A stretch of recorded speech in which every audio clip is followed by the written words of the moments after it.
Hello everyone, study with us में आपका एक बार फिर से स्वागत है। और आज हम डिस्कस करने वाले हैं सुपर इंपॉर्टेंट क्वेश्चंस जो कि काफ़ी इंपॉर्टेंट है आपके नेट के एग्ज़ाम्स के लिए। नेट के पेपर 1 से रिलेटेड सभी टाइप के जो क्वेश्चंस है वो मैं आपको इस रिवीजन सीरीज़ में कवर करा रहा हूँ।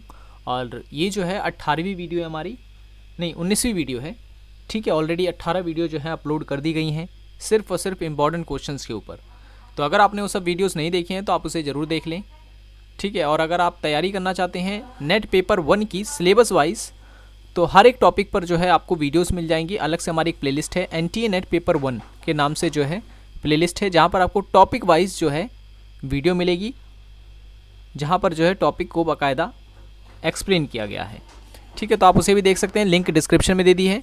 और ऊपर जो आई बटन है उस पर क्लिक करके भी आप हमारी सभी वीडियोज़ को देख सकते हैं। तो चलिए शुरू करते हैं आज की वीडियो। आज का जो पहला सवाल है वो ये है कि निम्न में से कौन सी एनसीईआरटी की सहयोगी इकाई है। ठीक है, एसोसिएट यूनिट बताने हैं एनसीईआरटी के। तो एनसीईआरटी की जो सहयोगी इकाई है, तो देखिए राष्ट्रीय शिक्षा संस्थान ये भी है, केंद्रीय शैक्षिक प्रौद्योगिकी संस्थान ये भी है, और क्षेत्रीय शिक्षा संस्थान ये भी है। तो सही जो आंसर है इस क्वेश्चन का वो है ऑप्शन नंबर डी, उपयुक्त सभी। ठीक है, ये सभी जो हैं वो एनसीईआरटी की सहयोगी इकाइयां हैं। एनसीईआरटी की बात करें तो हम इसकी स्थापना हुई थी सन 1961 में, सितंबर में। ठीक है ना, सितंबर 1961 में। और इसका जो हेडक्वार्टर है वो है नई दिल्ली में। ठीक है, नई दिल्ली में। तो ये एक्स्ट्रा पॉइंट भी आपको याद रखना है, एग्जाम में पूछा जाता है। नेक्स्ट क्वेश्चन है, अब देखिए ये क्वेश्चन जो है ये पिछली साल एग्जाम में पूछा गया था कि गीगाबाइट किसको प्रदर्शित करता है। गीगाबाइट जो है वो किसको प्रदर्शित करता है। तो इसका जो सही आंसर है वो है ऑप्शन नंबर बी। ठीक है, ऑप्शन नंबर बी 1 अरब को जो है प्रदर्शित करता है। ठीक है, गीगाबाइट यानी कि जीबी। ठीक है, जीबी। और 1 अरब यानी आप इसको इस तरीके से भी समझ सकते हैं कि 1 जीबी बराबर होती है 2 की पावर 30 बाइट से या बिट्स से। ठीक है, 2 की पावर 30 बिट के समान होती है 1 जीबी। ठीक है, और यहाँ पे बिट जो मैं बोल रहा हूँ, बिट का यहाँ पर जो मतलब है वो है बाइनरी डिजिट। ठीक है ना, बिट का मतलब यहाँ पे क्या है, बाइनरी डिजिट, जो कि 0 और 1 के रूप में होती है। ठीक है, ये पॉइंट्स आपको याद रखने हैं। बिट का मतलब बाइनरी डिजिट, और 1 जीबी बराबर होती है किसके, तो 1 अरब की। और अगर मैथमेटिकल वे में देखा जाए तो 2 की पावर 30, ठीक है, बिट के बराबर होती है। नेक्स्ट क्वेश्चन है, निम्नलिखित में से कौन प्राथमिक मेमोरी होती है। यानी कि प्राइमरी मेमोरी का इसमें एग्जाम्पल पूछा जा रहा है। तो इसका सही जो आंसर है वो है option number C. Option number C, A और बी जो है इसका करेक्ट आंसर है। ठीक है, यहाँ पर रैम यानी कि RAM, ये है रोम ROM।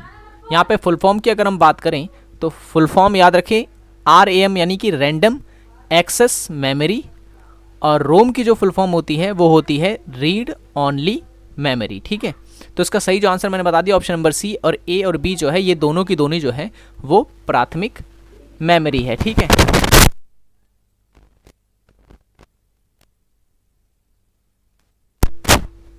ठीक है, तो ये है प्राथमिक मेमोरी। और जबकि जो नीचे हार्ड डिस्क दी गई है, ये हार्ड डिस्क जो होती है ये सेकेंडरी मेमोरी होती है। ठीक है, ये सेकेंडरी मेमोरी होती है। और सेकेंडरी मेमोरी में और भी आ जाते हैं, जैसे कि एक तो हो गया हार्ड डिस्क, ठीक है, और एक होता है कम्पैक्ट डिस्क। कम्पैक्ट डिस्क, और एक और होता है जिसे हम बोलते हैं फ्लॉपी डिस्क। फ्लॉपी डिस्क, और एक होता है मैग्नेट डिस्क। Magnet disc.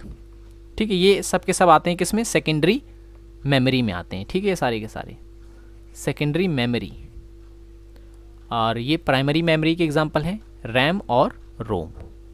ठीक है, नेक्स्ट क्वेश्चन है, भारत के सभी केंद्रीय विश्वविद्यालयों का कुल अध्यक्ष कौन होता है? कुल अध्यक्ष कौन होता है, यानी हेड कौन होता है? जितनी भी सेंट्रल यूनिवर्सिटियां हैं भारत में, उसका कौन होता है अध्यक्ष या कुल अध्यक्ष? तो इस क्वेश्चन का जो सही आंसर है वो है ऑप्शन नंबर बी। ठीक है, राष्ट्रपति जो होता है वो सभी भारत के केंद्रीय विश्वविद्यालय जो होते हैं उनका कुल अध्यक्ष होता है। जबकि अगर केंद्रीय विश्वविद्यालय ना होकर के राज्यकीय विश्वविद्यालय यहाँ पे दिया होता, ठीक है, राज्य वाला दिया होता विश्वविद्यालय, तो उसका कुल अध्यक्ष होता है राज्यपाल। ठीक है, तो याद रखें, अगर राज्य विश्वविद्यालय का कुल अध्यक्ष पूछे तो ऑप्शन राज्यपाल होगा, लेकिन अगर केंद्रीय विश्वविद्यालय का कुल अध्यक्ष पूछता है तो आपका आंसर होगा राष्ट्रपति।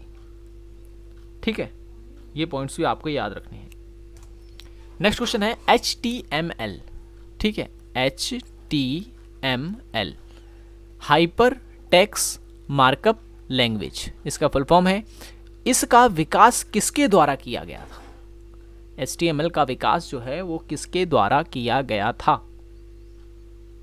तो सही जो इसका आंसर है वो है ऑप्शन नंबर बी। ठीक है, टिम बर्नर्स ली के द्वारा जो है इसका विकास किया गया था। कब किया गया था? तो 1990 में। ठीक है, 1990 में। और अगर आपसे पूछे कि विंडो ऑपरेटिंग सिस्टम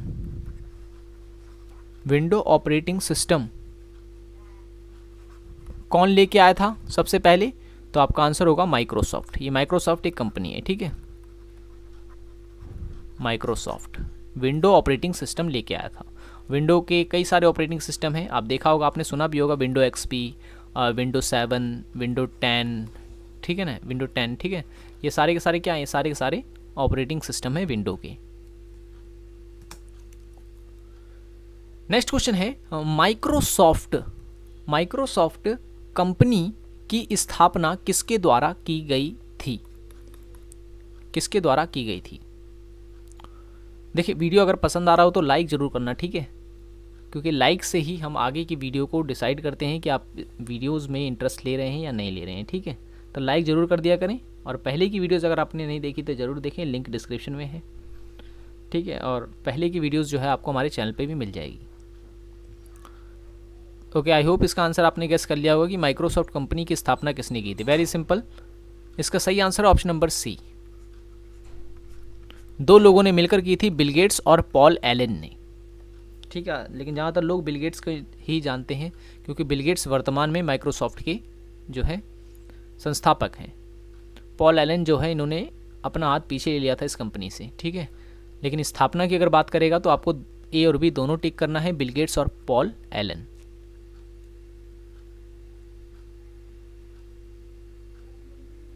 ठीक है, तो ये पॉइंट्स आपको याद रखने हैं। जबकि स्टीव जॉब की अगर हम बात करें, स्टीव जॉब जो है ये एप्पल कंपनी के संस्थापक हैं। नेक्स्ट क्वेश्चन है, निम्नलिखित में से किस व्यवस्था में विचारों और मुद्दों की व्यापक रेंज को संभव बनाया जा सकता है? यानी जो विचार वगैरह होते हैं उसको काफ़ी व्यापक बनाया जा सकता है। किस में? कार्यशाला में, सम्मेलन में, संगोष्ठी में, या फिर शोध लेखन में? शोध लेखन में तो बिल्कुल नहीं, क्योंकि शोध लेखन का जो संबंध है वो तो लिखने से है। ठीक है, विचारों को अभिव्यक्त करने से नहीं है। कार्यशाला जिसमें कि कुछ ही लोग होते हैं जो कि सामूहिक रूप से कार्य करते हैं, तो इसमें नहीं होगा। सही आंसर है इसका ऑप्शन नंबर बी, सम्मेलन में। ठीक है, सम्मेलन, क्योंकि इसमें अधिकतर लोग जो है शामिल होते हैं। तो सही आंसर ऑप्शन नंबर बी है इसका, सम्मेलन।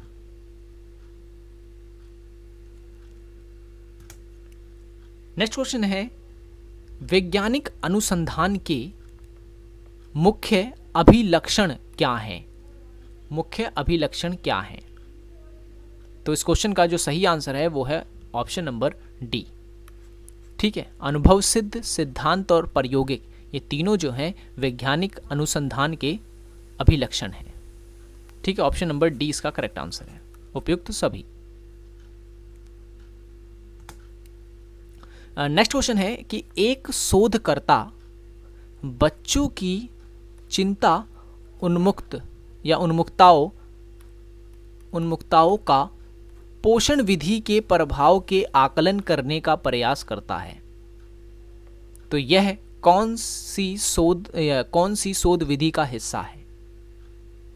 ठीक है, तो इसका जो सही आंसर होगा वो होगा कार्योत्तर पद्धति का। ऑप्शन नंबर 20 का सही आंसर होगा। ये जो हिस्सा होगा ये कार्योत्तर पद्धति का ये हिस्सा है। ठीक है, ओके, तो आज की वीडियो में इतना ही। ठीक है, आई होप ये वीडियो आपको पसंद आया होगा। वीडियो पसंद आया हो तो लाइक करें और चैनल को सब्सक्राइब नहीं किया तो ज़रूर कर लें, ताकि ऐसी वीडियोस की नोटिफिकेशन भी आपको डे टू डे मिलते रहे। सो मिलेंगे अब नेक्स्ट वीडियो में। Thanks for watching this video.